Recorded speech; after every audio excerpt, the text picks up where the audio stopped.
Hello,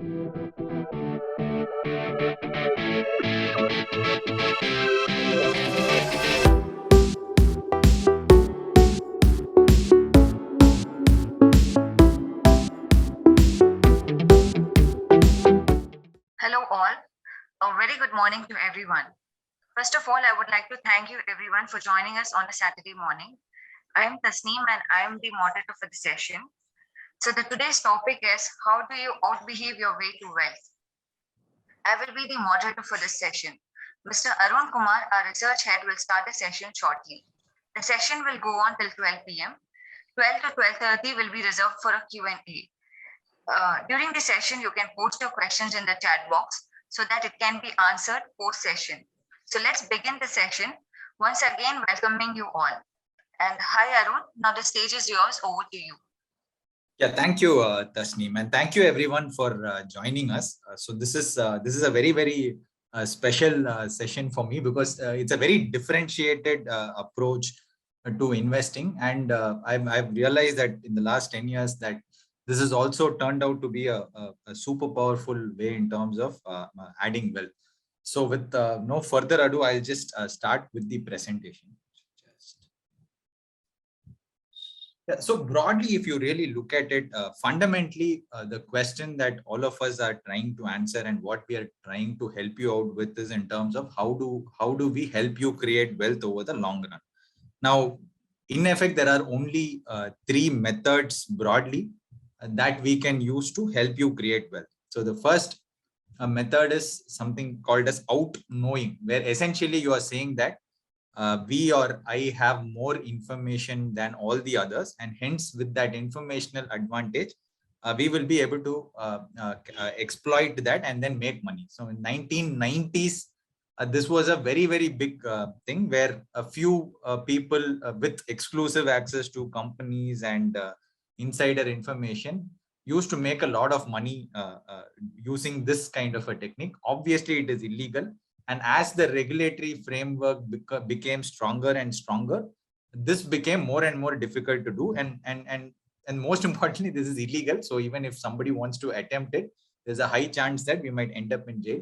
A lot of cases where high profile people have ended up getting caught and all that. So this is something, while it is one route to do it, it's become incrementally more difficult. And this is something that we wouldn't want to do it, and we wouldn't advise anybody to do it. So that means like one point of getting secret information and exploiting that, that is technically more or less gone for, let's say, 99.9% of us. Maybe 0.1% would still try their luck with that. So this is eliminated. Now, the next way to approach it is that the information available is common to all. But because I have superior insights, superior experience, and a good way to good decision-making skills, I end up deriving a very differentiated insight with the same information. And hence, I am able to exploit that and provide and make more money from the same opportunity available. Others are not able to see it, but I am able to see it. Now, this used to work really well, and it continues to work. But the point is, the degree of this working is slowly starting to come down. So if you really look at the period between 2000 and 2010, almost all Indian fund managers used to provide significant outperformance over the benchmark. And there was a large number of fund managers who could easily do it. Now, in the last decade, it's become the number of fund managers have reduced who are able to comfortably outperform, and the degree of outperformance has also come down. And we think eventually over the next 10 years, 20 years, 30 years, this trend of outperformance will become more and more difficult. And the degree of outperformance will also slowly start to come down. Now, why are we saying this?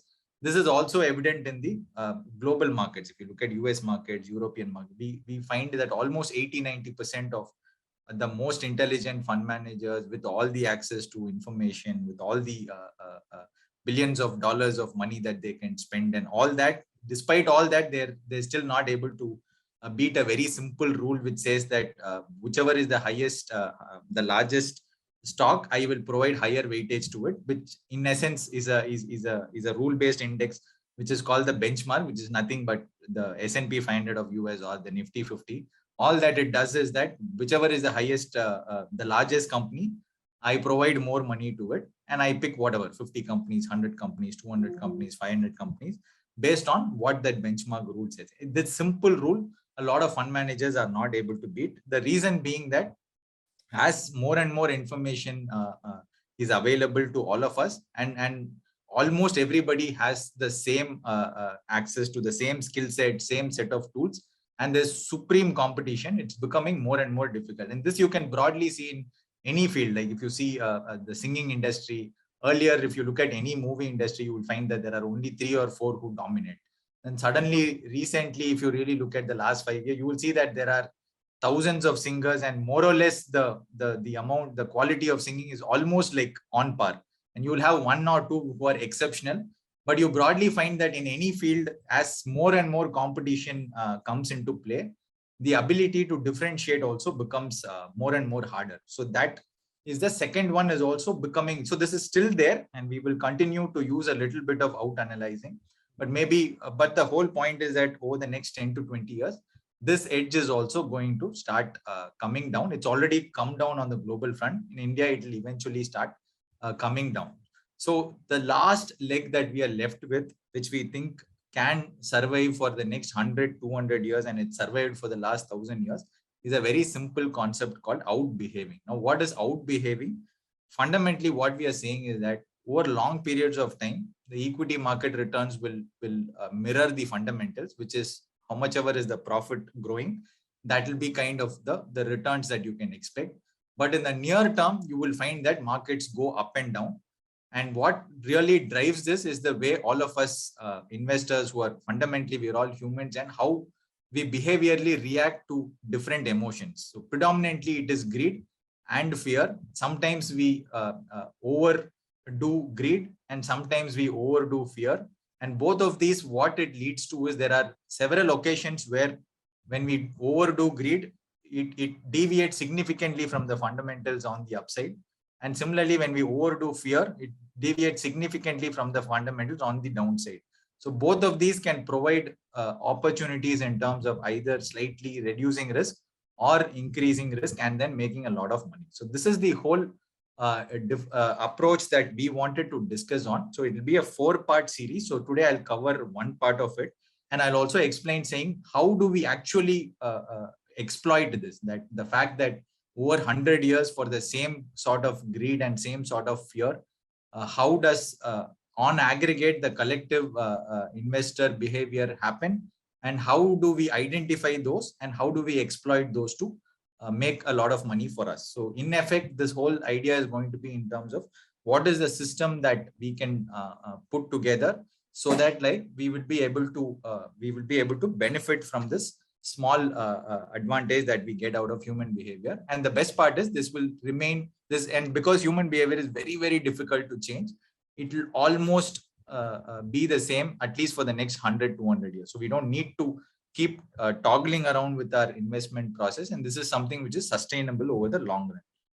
Yeah. So but that being said, now the real difficulty in this is that it's not while it is super easy to understand how to do it, but it's very, very difficult to put it in practice.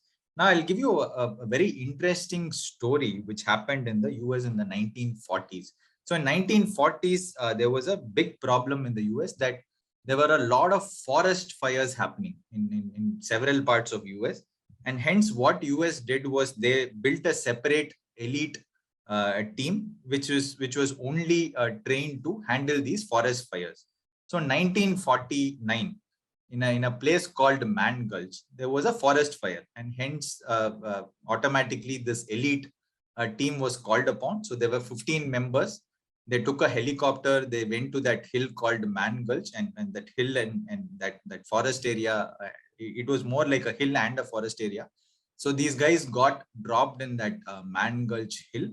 Then there was the forest ranger waiting for them. So totally 16 of them were there. And the forest fire was on the other side. There was a small stream of water running in between, which was leading to a river.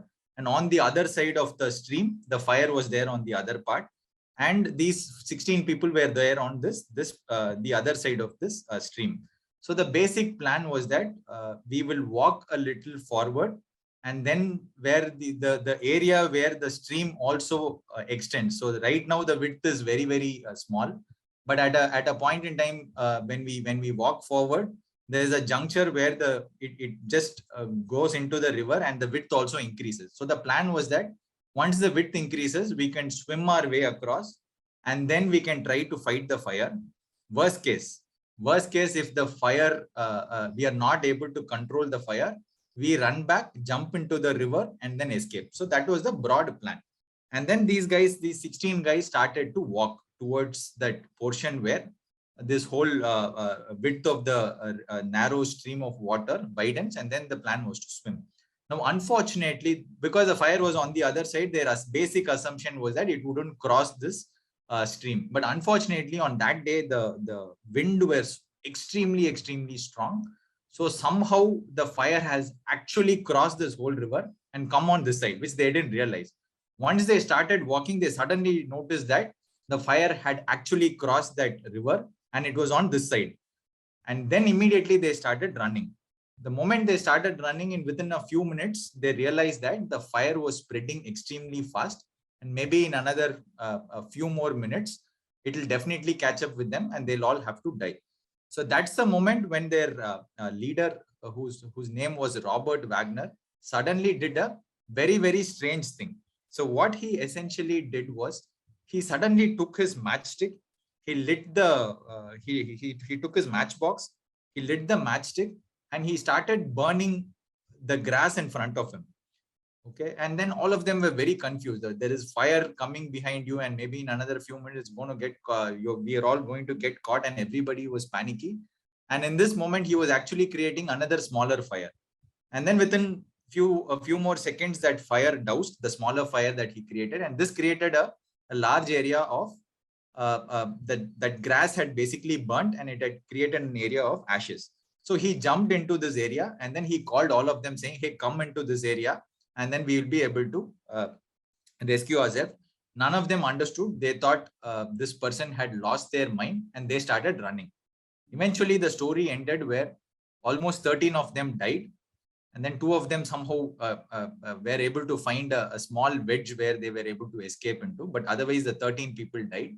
And for our hero of the story, who is Robert Wagner, he escaped without a small wound or small fire scarring. So this is popularly called as escape fire. Now, nobody, while this was a very theoretical thing in terms of how it was to be done and all that, nobody had actually done it at this scale, at this kind of a panic. And it was very, very counterintuitive. So on one end, fire is chasing you. You are creating another fire. And then once the fire douses, you're getting into it. The broad logic in which it works is that whenever this happens, what you're essentially trying to do is you're trying to remove the fuel for fire, and then you create a large patch of area where the basic fuel, which is the dry grass, once you remove that off through another fire, then there's a very high likelihood that the fire doesn't spread in that area, and then you end up saving your life. So that's exactly what Robert Wagner did. Now, if you really think through this story has a lot of relevance in terms of what outbehaving really means. So first, an important thing that we'll have to realize is that investing also is very, very counterintuitive. The intuitive thing is to run away, but the counterintuitive thing is to do what Robert Wagner did. So which means first we need to understand what is intuition, what our intuition will tell, and what we have to do counterintuitively. And the second most important part is to execute it. Now, I might know that I'll have to do a fire and then step into it and all that. But when a fire is chasing me, will I be able to execute it? That's the second difficult part. So overall, the key thing for us to remember is that one, outbehaving will be counterintuitive. So one will have to know what does intuition tell, what will intuition tell, and what is the counterintuitive thing that we'll have to do. The second thing is we will have to take the help of either our Funds India's experts, or we have to automate it, and we have to make sure that we have to broadly be able to execute it. So these are the 2 broad things that we will need to do when we have to outbehave. Now, where all would we outbehave? Broadly, we've categorized into 4 parts of investing cycle where we'll have to learn how to outbehave. Okay. So the first one is a bear market, which is simply that when market starts to fall, there's a large fall. By large fall, I mean any fall above 20% fall. Then there's a good chance that a lot of behavioral missteps will happen. And hence we'll have to figure out what will our intuition tell, what is the counterintuitive thing to do, and how do we ensure that we are actually able to do it. Same thing in bull market. There are its own sets of behavioral mistakes that will happen. We have to understand what is the counterintuitive thing to do and how do we ensure that we end up doing it. Same thing in bubble markets, where markets become insanely expensive. So we'll have to reduce risk, where greed is just going overboard. And then the final part comes to product select. How do we select funds? And so there are those set of, now all these are topics in itself. So what we'll be essentially doing is we'll be covering it as a part of a 4-part series. But for today, I'll cover the bear market part, okay, which is basically the market has started to fall. So recently, if you look at it, market is down, say somewhere close to 8 to 10% right now. You never know. It might go further down or it might go further up. Nobody has a clue on what it will do in the near term. But this is a very good time of the market to actually figure out saying, what will we do if it falls further, right? So this is what we will be addressing for today. What is the intuition? What will intuition tell us to do? And how should we figure out what is the counterintuitive solution, and how do we put in place something which will ensure that we end up actually doing what our counterintuition tells, right? So this is what we are going to cover in today's session, which is out behaving in a crisis. So the first and foremost intuitive thing that all of us will have to do, or all of us will naturally want to do, is that when the market starts to fall. So right now, let's say it's a 5 to 10% kind of a fall. And we have historically seen that this is very, very common. So almost every year, we end up with a 10 to 15% temporary fall, and then it ends up recovering. So there is nothing unusual about it. But there are those rare times where you get a fall of more than 20%. And that is where all the panic starts to happen, right? Because what do I mean by panic? It's not that people get scared.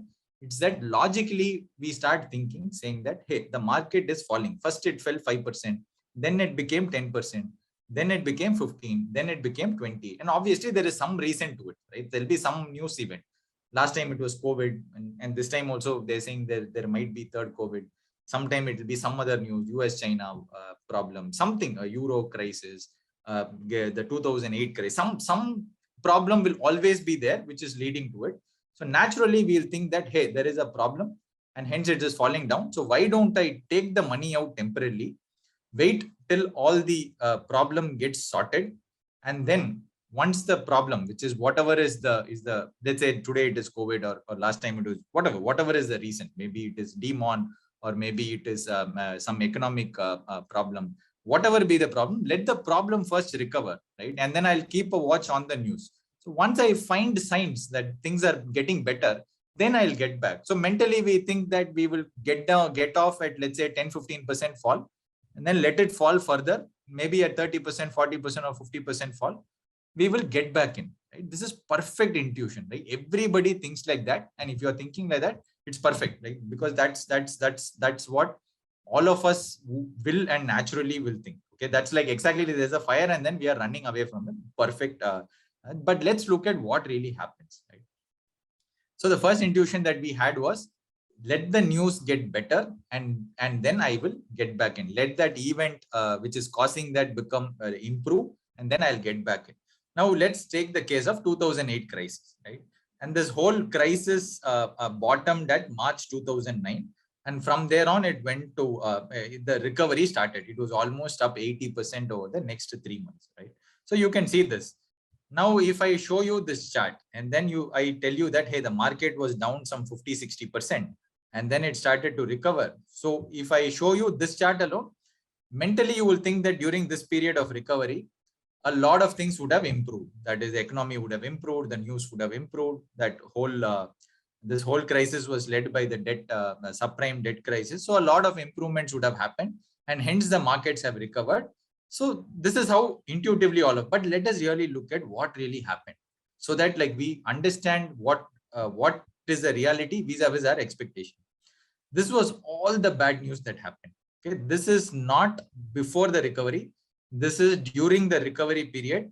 when the whole thing actually went up by almost 80%. Okay, almost 80%. So look at this: job loss.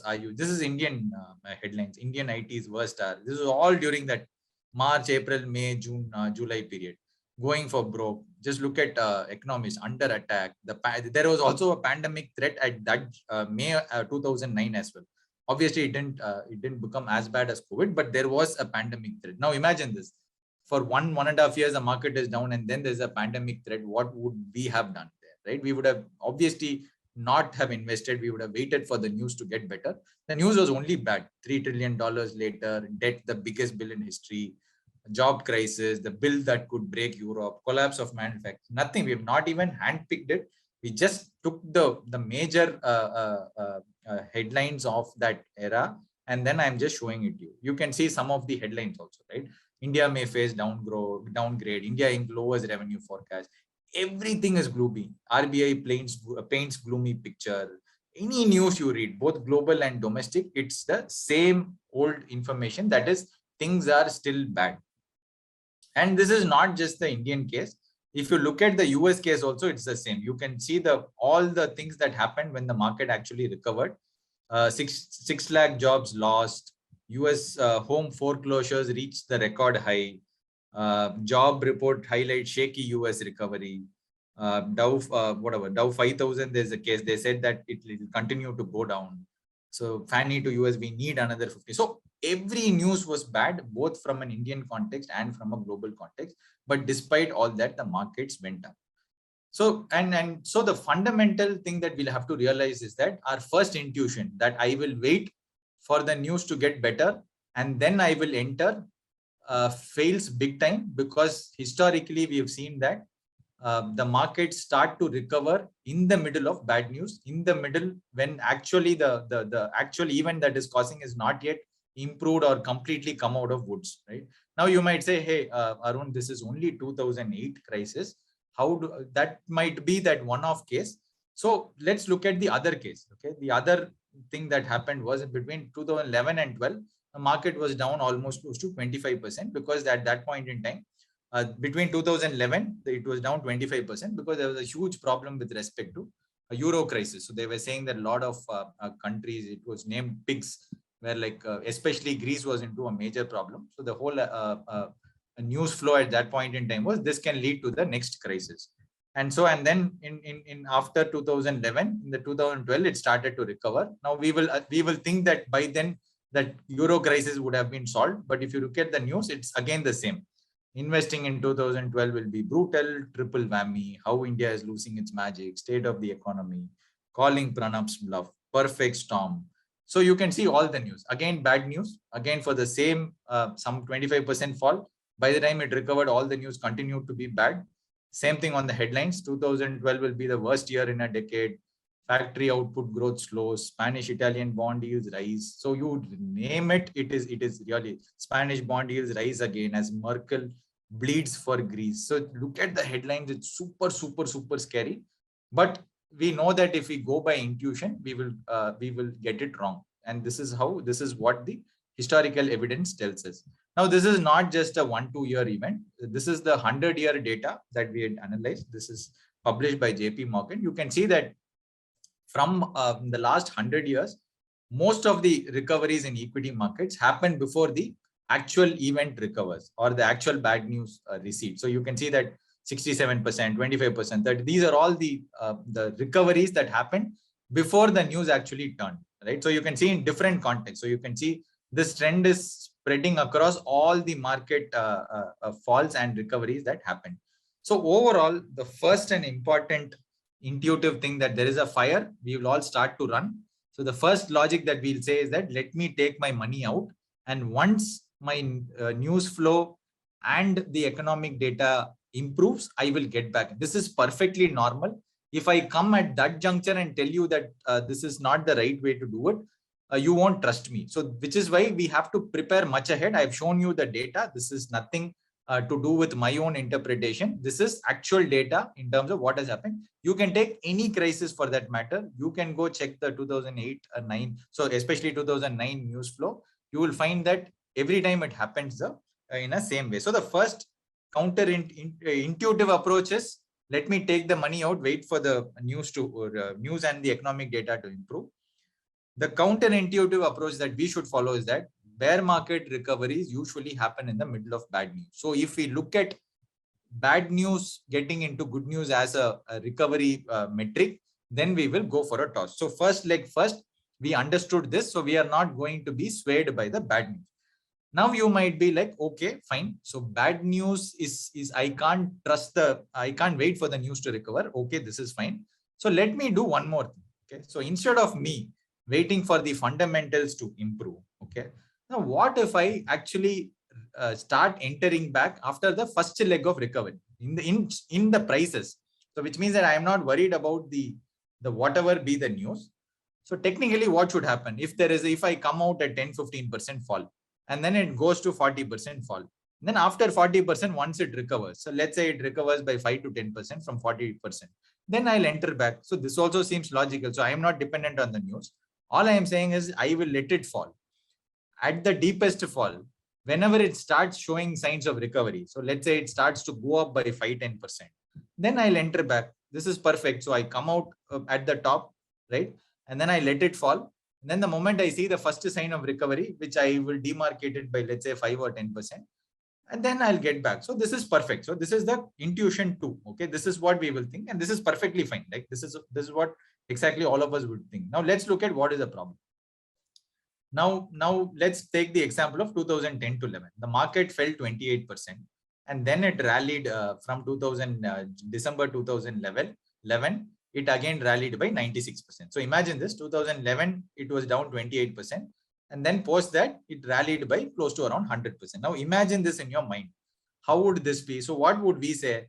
Once the 28% fall happened, then it went up 100%. So this 100% upside would have happened.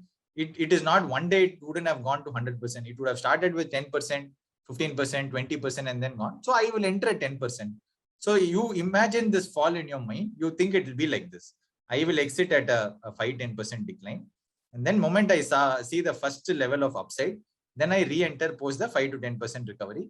And then I participate, and then I get the remaining, whatever, 80% of the remaining recovery, which is still fine. I don't mind losing that 10-15%, right? Now, perfectly fine. This is how all of us will think. But unfortunately, the reality is a little different. The chart doesn't look like this. The chart looks like this. Now you can see that it is not a one-way straight line. It is unbelievably confusing because during that entire fall, it is not a straight line fall. Every now and then, every few weeks, you will have a upside. You will have a 7%. So look at this. So the 28% fall. In the middle of it, you had a first upside of 7%. Now you will be wondering, is this the start of the recovery or is it not? Because the news is bad. But we also know that in the middle of bad news only, it will go up. Then you wait, then it again falls. Now it is again up by 12%. Then you are like, should I enter or should I not enter? Then again it falls. Then again it goes up 9%. Then again it falls. Then again it goes up 8%. Then again it goes up 8%, then again it falls, again it goes up 13%, again it falls, again it goes up 22%. So by the time the real recovery starts, you are confused because there are 8-9 times where the market has gone up some 10-15% and then come back. And on top of it, the news is bad. Now when it goes up, is it a false recovery or is it an original recovery? Because the news is either way bad. So you're all the more confused saying what to do. And unfortunately, when the real recovery happens, that also has a lot of false downside. So it's not like a one-way street where you can say, I will wait. There also, there's a lot of falls. So every time it falls, you will think that, okay, this is yet another false recovery. So what happens is that these false recoveries confuse you, and the actual recovery will also have a lot of false downsides. So when you put these together and add to the fact that news will continue to be bad throughout the phase, it becomes insanely difficult to. Now the point is, if we don't study this and then understand this, there's a very, very high likelihood that we will go for a toss. And this is why most of the investors experience, while they would have built great portfolios over 5 years, 7 years, 10 years, that 1-2 years where a bear market happens, the entire thing goes for a toss. And everybody becomes panicky. And because this trend is not understood well enough, and this is still, actually, if you really look at it, this is still not talked about also on a large scale. And hence there is a lot of confusion that will happen. And by the time the whole thing happens, you will lose out on returns and you will end up having a very miserable experience because of this. Now you might say, is this only for this period? Of course not. Same thing happened in 2008. 2008 was even more brutal. We had some 15, 20 false upsides, and similarly, you had some 10, 15 false downsides during the recovery. So for anybody who lived through this without understanding this is how it works, would have had a very, very tough time. So this is the second aspect of it. So the key point is that the reality is a lot more messier. So this whole entire idea of entering back at the first 5-10% upside is also not working. Okay, so this is leading to the second contra-intuition, which is that intuition tells wait for the first 5-10% recovery. But because a bear market decline has a lot of false upside rallies and the recovery also has a lot of false declines, we can't use this method, right? Now you might say, okay, these two are down. So let me go for a third simple approach, which is that why don't I wait for somebody who's an expert, who can predict the markets, who's done really well and those experienced investors. So I'll listen to them. If they ask me to get in, I will get in, right? So this is a natural thing. But unlike all the other fields, unfortunately, in investing, it's very, very difficult for anybody to predict the markets over the short run, because fundamentally it's driven by human behavior at scale. So for somebody to predict saying that how Arun and each one of us in this meeting will behave or will feel 1 year down the line during a market crash is very, very difficult. Now, all of us feel scared, markets will go down. And all of us at some point in time feel greedy, the markets will go up on the excess. Now, can I predict exactly how Arun will behave? And most importantly, millions of people like Arun will behave will be very, very difficult. And which is why you can see all these people who have been calling for a market crash in the US right from 2012. All of them are big guys. They've got it wrong big time. And the simplest question to answer is, you don't need to even go through all these graphs and charts. Simplest question to ask us is, if somebody had done this, right? If somebody had been consistently able to come out of a market before it fell, and then they were able to enter back before it went back, by now we will at least know 3 or 4 people, because we don't even need to know. In the social media world, that particular person would have been a superhero, because they would have told everybody that I have a method to do this, give me all your money, and that person would have been the most popular guy. But unfortunately, if I ask anybody to name just 5 people, none of us will be able to do. I've been in this industry for almost like from 2010. In India, there's nobody been able to do it. And unfortunately, in the global markets also, there's not a single person who has consistently done it. Everybody will get their call once, right? But they will keep calling for it. So throughout the 10 years, they'll call. The moment it comes, everybody forgets the 10 year. They'll be allowed to write books. They'll come in interviews. They'll become popular. And this is one big mistake that will happen, right? So now the next part we have to answer is, why does this happen? These are experts. They have spent 20, 30 years in the market. What is the mistake that they're doing? And why is investing alone an exception? Because in any other field, so let's say if it was COVID crisis, we immediately ask the doctors as experts saying what to do. And we also trust them. But the point is, in investing, it goes completely for a toss, because simple reason is that there's a pattern that happens. And once you understand this pattern, it will be easier for you to appreciate what really happens and not get too swayed by the experts who will scare you. There will obviously, first it will start with an actual problem. Okay, there'll be some problem. Everybody will start taking notice of it. And then it'll look like it is getting worse. Okay, suddenly experts will get together. They will put all the data together. They will extrapolate it to the future, like exactly what happened in COVID. They said in India, there'll be several millions and millions of death. India will go through it's a very simple extrapolation that happens. And then because the extrapolation is very, very stark, right? And news media gets excited because if it bleeds, it leads. So the newspapers will make it very, very popular. So all of us start talking about it. Then all of us get scared because of it. The only problem is that we underestimate the human ingenuity part, which means that all the problem was there and then you are extrapolating it. But suddenly, all of a sudden, a game-changing development will come out of nowhere, right? And it might come from the central banks, it might come from the government, or it might come from all of us adapting. So when COVID hit, nobody thought that people will be able to work from home. But suddenly there are companies who have completely gone to a work from home within a span of 2 weeks, and then they've figured the whole thing out. So the whole point was that every time there's a problem, there is a game-changing development that suddenly comes, and nobody would have expected this. So this is very, very difficult for the experts to predict. And when this hits, right, the whole market starts to figure this out a lot earlier, and the market starts to recover. But the problem is the game-changing development will always be known in hindsight. In the middle of a crisis, extrapolation, the news media and the experts will extrapolate and scare us off this.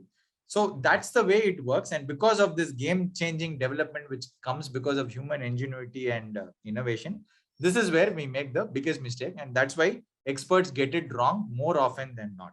So eventually, after everything gets done, when you see it, you will be like, oh, that we should have seen that. But this is a template. And every time you apply this, you will find that it will go through these 6 stages. And once you realize it, then it's a lot more easier for us to take a rational call. So contra-intuition 3 is that even the experts are not of help, because they will most likely extrapolate, and nobody will be able to see the game-changing development that will happen. And when that happens, nobody knows. So we have a problem. One, I can't look at the news to improve. Two, I can't wait for the markets to go up 5-10% from the bottom, because it goes up throughout that fall journey. And three, I can't believe on the experts. Now, which means, so then the fourth point we can probably do is leave all this, not trusting the experts, not waiting for the initial recovery, not waiting for the good news. I will just wait for a few more months. So let's say I wait for 3 months, and then say for 3 months, if the market continues to go up, then it means the recovery is sustained. Because if it's a false decline, by 3 months, it should have come down, right? Because for 3 months, if it sustains, most likely it is the actual recovery. But unfortunately, here again, there's a problem, because the first 3 months of a recovery is vociferous. The first time it happened in 2008, the recovery was almost 85%. And in fact, the first day, the upside was almost 17%. So if you wait for 3 months, your entire rally is done. And post that, it was only a 40% upside from there.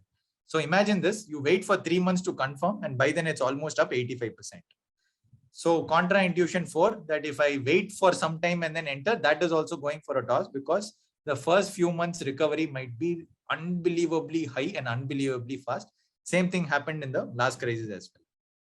So overall, there's a lot of, and the fourth thing that happens is that we also get psychologically anchored to lower level. So once it hits, let's say, a lower level, then what happens is that then there's a lot of confusion that happens.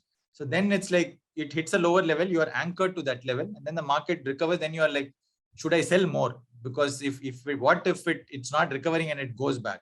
Then you are like, can it be a start of the bull market? Because like things are getting worse, right?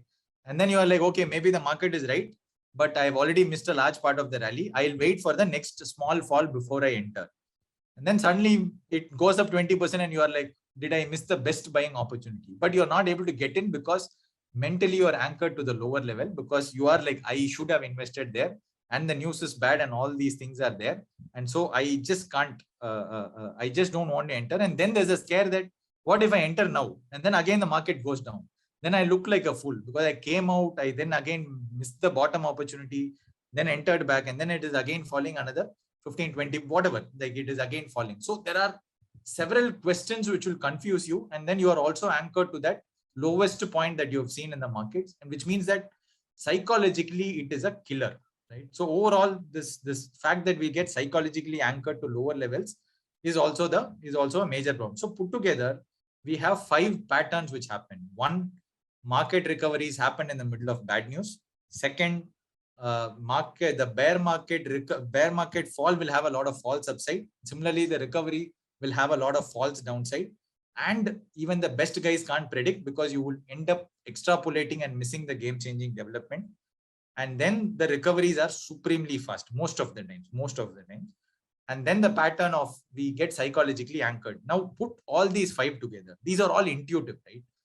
But we have seen from data that this is counter-intuition and very, very difficult. One of it is okay, but when 5 of these get together, 99% of us will get confused, and it is very scary, because every day you are losing your hard-earned money that you have saved for 10 years, 15 years, 20 years. So this is the reason why a lot of mistakes happen.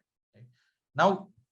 Now you might say, hey, how does all these patterns help me in real life? So this is a pattern that you won't see anywhere outside, because this was mostly built out of my own pain points and experience, because I was also disillusioned in terms of what really happened, because I goofed up big time during the 2013-14 small fall that happened, because I did all these mistakes. And so over a period of years, I've collected this, and I'll also tell you how this helped us in terms of providing the right sort of guidance during the 2020 crisis. So let's assume that we knew all these patterns, and I mean, we did know all these patterns. We had also written a part of these patterns on our blogs during that 2020 crisis, but obviously, because it was in the middle of the crisis, it was very difficult for a lot of people to buy in for this. But generally, let's put this together, and so that you know in terms of what went behind our thinking on during the 2020 crisis. So we know all these 5 patterns, right? The first thing was bear market recovery usually happens in the middle of bad news. Exactly the same thing happened. The market recovered on March 23rd. If you really look at it, March 23rd was the date on which Modi actually announced the first lockdown. So for anybody who's waiting for the news to improve or for COVID cases to come down, you would be surprised. And just take a guess on what is the number of COVID cases at the market bottom and at let's say November levels by then, where the markets are already up 40-50%. Okay. Now you would think that by here market, the COVID cases would have peaked, and then by here the COVID cases would have started coming down. But it was exactly the reverse. The COVID cases were in fact less than 1,000 cases per day when the market started to recover. And when the market has rallied 40%, the COVID cases was 1 lakh. So you remember this template that so what would the news media and what would everybody say? The COVID cases are rising, market is rising, market is irrational. But for us who have studied the history, what do we know? We know that always market will go up in the middle of a bad news and in the middle of that event actually getting worse. So if you knew only this pattern, first leg you would have at least not got into the trap of market is irrational. So you would have seen the same thing told by almost everybody, that the cases are going up, but the market is. So that is how the first contra-intuition would have helped. Okay. Next, you can also see that the news was also extremely bad. You can see each and every day when the market went up, the news was like there was stagflation, June quarter GDP declines by 23%, border conflict between India. And so every day was scary. But all that we know was the market will always recover in the middle of bad news. So you look at bad news and try to predict what the markets will do. We will go for a toss. You look at all the headlines, same thing, corporate distress begin, same story, same pattern, again repeating, nothing new. Again, what is a contra-intuition to? We said there'll be several false declines and false upsides and false declines. Same thing happened. Initially, it went up. Now, when this happened, something strange happened, that everybody said, hey, this is a false rally, and hence like you should wait. Right. So the first time it went up, they said false rally. And then because again it went down 11%. Then they said, see, that is what I told. It's a false rally. So don't get in. Then again it happened. So everybody got comfortable because these false declines were giving a sense that this whole rally is false. And then this 11% fall would come down. This 3% fall is the start of a big fall. This 4% fall is the start of a big fall. This 7% fall is the start of a big fall. So every time if you have taken the stance that I won't go, I will go by the news, all of these will reiterate your view on that. So the same pattern is again followed. Then the contra-intuition, nobody will be able to predict. Same thing happened. Ray Dalio is more or less like the Sachin Tendulkar of the investing world, the biggest, largest hedge fund manager. Everybody got it wrong in the middle of this. He said this is bigger than what happened in 2008. And this was in April 9, when the market has already started to go. Look at all these experts. Now, these are very, very big guys. Stanley Druckenmiller, he said, I am humbled by the market because I missed the historic stock rally. All the guys got it wrong. Same thing, same template. First, there was a problem. Everybody extrapolated the number of deaths. And then there was the Oxford study which extrapolated that. Every newspaper published that. Then we got really scared. Then they said, no way there will be a vaccine which will take more than 10 years. Then suddenly you found that almost everybody came up with a vaccine. How can it be that one vaccine which should logically take 10 years? Even if one guy gets it, it's fine. But I'm just saying almost every company, there are so many vaccines right now available. So this is what the game-changing development. The Fed also came in with unprecedented stimulus.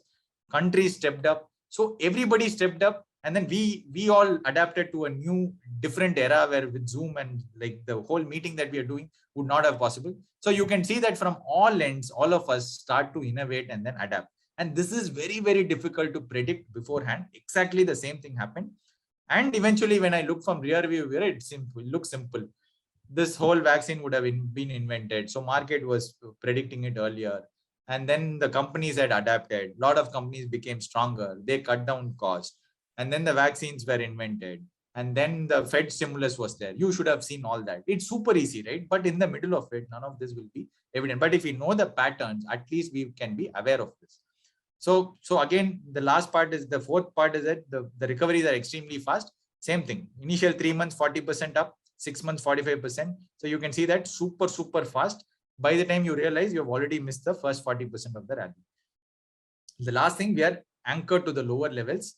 So that is same thing happened. Once you saw Sensex at 27,000 levels, every time it went to 30,000, 35,000 levels, we got really scared. And this was very, very difficult. Personally, also, it was very difficult to come out of this anchor, because every time it went to 32,000, 33,000, it looked like it was very expensive, because mentally we were anchored to 27,000. So I was finding it unbelievably difficult, because that anchor, whatever said and done, is very difficult to remove from the mind.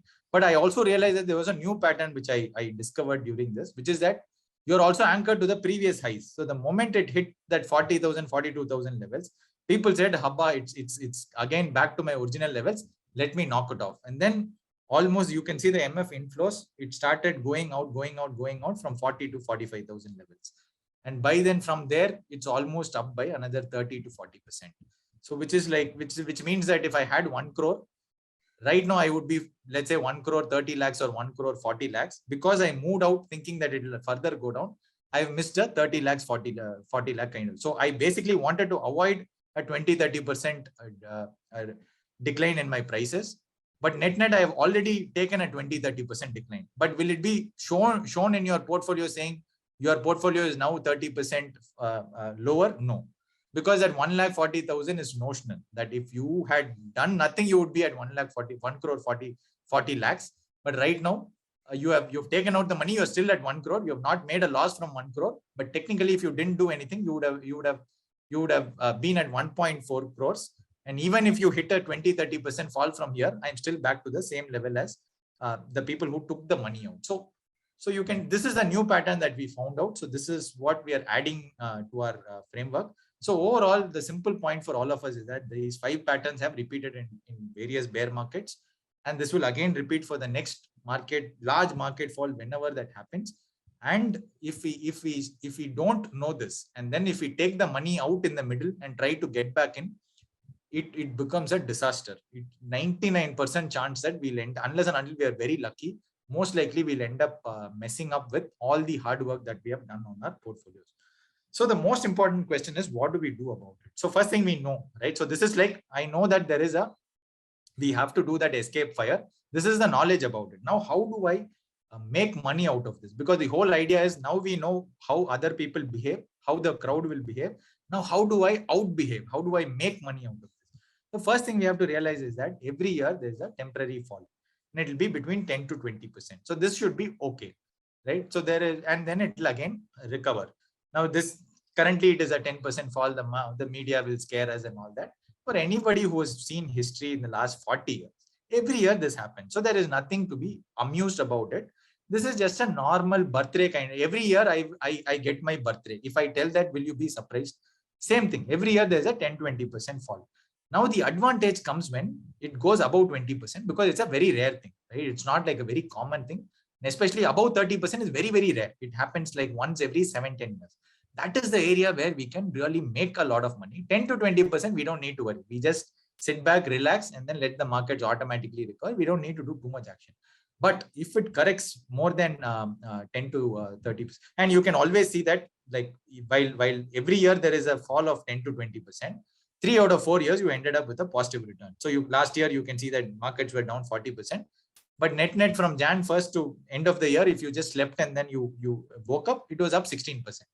So generally you find that markets are up most of the year for the entire year, but in between the year, there'll be a fall. So you can see blue lines are the full year returns, and in between the falls are the red lines. So this is the pattern that, so you mentally, you have to think of it as 2 or 3 steps forward and 1 step back. So you can see 2 or 3 steps forward, 1 step back, 2 or 3 steps forward, 1 step back. You can see this is the pattern that happens. And if you put all this together, you will have a nice, clean, long-term story, which is going up, and you will have all these bad events that happen. So now we know that 10 to 20% per correction, we don't need to do anything. So simply stick to the original equity allocation and debt allocation split. But we know that if we get a correction of more than 30%, every time it falls, it has recovered drastically. Every time the red happens, it followed by a green. So the key question is, one, we can do nothing and we can just survive this period, which means that still your portfolio will be fine. But the whole idea is, how do we outbehave and make money during the worst period where all of them are facing problems in their portfolio? Okay. So this is where we have two solutions. One, do not sell out in the middle of a panic. Just sit back and then ride it through, which is okay. You will still get a decent return. But how do we outbehave? Is like, can I bring equity money, debt? Can I put some money into equity, which is either I invest new money or I move some money from debt into equity. Now, if we can do that, then we can end up making a lot more money, which is the whole thing here, that every red, if I capitalize, the following green, I can have an even more killer outcome that we can provide to all of you. So the key point is, how do we outbehave? Okay, now I can tell you that you have to invest money in all that and all that, but knowing me and knowing all of us, it is a very, very difficult challenge, because it's exactly like what the problem that Robert Wagner faced during that escape fire that he created. So what we did was, we were trying to figure out a solution, and we finally found the solution not from our own industry, but we found it out from Starbucks. Now, what Starbucks was doing was a very, very interesting thing. So Starbucks had a very similar problem, but in a different nature, that they were expanding left, right, center. And every few weeks, they were hiring some 1,500 people every few weeks, right? Now and most of these are college kids, and you have to train them and immediately put on the stores. And you know that the stores will have to deal with a lot of rude customers. Now, these are college kids. They are not used to dealing with rude customers. So some of them would snap back. So some of them would shout back at the customer, and they say that, I don't care about this job, but they become very nasty with the customer. They're okay to leave their job and go, because it's not much of a big impact for them. But for Starbucks, it was a huge reputational issue. So they were like, how do we solve for this? Because I'm expanding, I'm getting new people, but how do I make sure that? So the training included normal things like, when customer comes, don't get angry and all that. But net we can say that, but in the moment of heat, you never know, right? How can I ensure that all of them don't get angry? So what they did was that they did a simple thing. They did something called the if-then plan. What they included in their training program was, all the moments where probably the customer would get angry, they started pre-loading the decision. So what they did was, they created one extra page where they asked each and everybody to write, saying, if the customer does this, what would you do? Exactly, write down that. They also had a neat acronym called LATTE, where you listen, and then you acknowledge the problem, and then you solve the problem, and then you thank the customer, and then you explain to him, saying what really happened. So it's called the LATTE framework. But broadly, what they did was, they created a page, and they said, for each and every bad thing that the customer would do to you, this is how you react, and you write it down. And they did a lot of role plays, where each and every guy would be, it's more like an army training, where all possible bad scenarios you are trained. And then, so when that really happens, you are not figuring out what to do. You already know exactly what should be done. And because they have had experience over thousands and thousands of customers, they were able to do that. And then this led to a huge improvement in their experience with the customer. So we said, why don't we do the same thing, where we don't wait for the markets to fall and then talk to you in terms of what to do. Right now, today, why don't we plan saying what to do? Then the question was, each and every day might be a market decision. So let's say market is going down, it's around 8%. So should I take a decision on Friday? Again, Monday, there'll be some news, it goes down 2%. Should I again take a decision on Monday? Tuesday, something will happen again. So which means that each and every day, if I have to take a decision, my odds of errors are too high. And then most likely none of us would be able to do it. And then it's a ripe disaster for ripe recipe for disaster. So what we said was, we will only take decisions in four junctures, which is at a 20% fall, at a 30% fall, at a 40% fall, and at a 50% fall. And what would we do? We'll preload the decision. So whatever is your debt portion, out of that, demarcate some portion that you will say that I will use this to outbehave in a market fall. So let's say you demarcate. So let's say I have 1 crore. I have 50 lakhs in equity, 50 lakhs in debt. And I say out of that 30 lakhs in debt, I am going to use this to outbehave during a crisis. So while everybody is worried about their portfolio and worried about all this thing, in this 1 or 2 years, usually 1 to 2 years is where the large falls happen and then recover. I will make a killing out of this because I want to outbehave. So what you will do is, out of that 30 lakhs that you have demarcated, you will say that at a 20% fall, I'll move 20% of it. So which means that I'll move 6 lakhs into equity. Then it falls to 30%. Then I'll move another 30%. So which means I'll move another 9 lakhs. And then if it falls 40%, then that's a killer, right? That's like too cheap. Then I'll move another 40%. So which means that another 12 lakhs I'll move. And then the last 3 lakhs, I'll move at a 50% fall. So overall, I've deployed my 30 lakhs. And let's say if it only falls to 30%, no problem. I've still deployed half of it. It's still okay. But if it comes to 50%, I still have deployed across. Now, what we've realized is that if you do this, and then eventually market has always recovered, as you saw in the past. If the market recovers over the next 2 to 3 years, what you end up doing is that for that 30 lakhs portfolio that you've demarcated and built it, you end up adding a 50 to 60% kind of an upside. So that is a huge number, because suddenly you are out behaving the market, and overall your entire portfolio would have done decently because the market is recovered, just like what you're seeing now. But on top of it, you've taken an advantage of this, and then by then you again get back into debt. So which means that while you have also survived, not just survived, but you have also thrived and added some extra returns to your portfolio. So then what we did was, so this is better that one is saying this and doing this is one. It's always better that we automate it, so that like at that moment, if we panic or something, we at least know that, hey, this is what I planned. And when the market hits, I am not able to do it. But at least there's a conscious thing that this is what I planned, but I was not able to follow it. So that we at least appreciate that it's not as easy as we say, but it's okay. At least I want to make it, I wanted to attempt it. And hence we have automated this whole solution called using a feature called triggers, which is available in the Funds India portal. And the trigger is a very simple thing where you just keep the levels, and then you say from fund A, which is whatever your debt fund, then you need to move to your debt equity fund, whatever is the amount that you want to invest. So you can keep different levels, and these levels will keep differing. This is something that we'll be sending it to you every month. Most likely you can put it, you can change it once every 6 months during your reviews.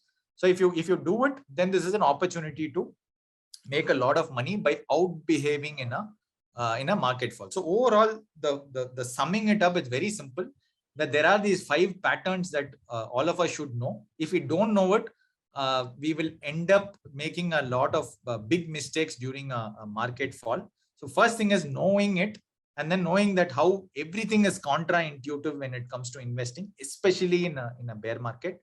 And the second part is how do we solve for that? We take inspiration from Starbucks and we preload our decisions, right? And then we try and automate it using triggers, or you can also do it manually. It's still okay. But the point is, you need to start thinking about it right now. So let's say if the market falls to 50,000, our first 20% should probably go. So out of my 30 lakhs, my first 6 lakhs should go into debt, because otherwise what will happen?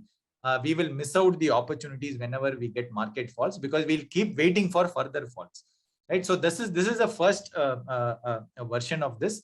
In the next month, we will target a bull market scenario, and then the bubble market, and then the product. And once you put all these together, you end up with a superb system, which will help you make some excess returns in all these markets. And over a 7-year, 10-year cycle, you end up making a very, very good returns.